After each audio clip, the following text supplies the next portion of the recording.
آه.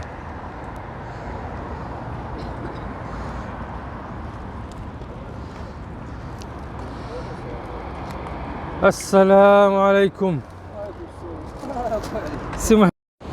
السلام ورحمة الله متابعي قناة قويطة المدينة، مرحبا بكم معنا في الفيديو.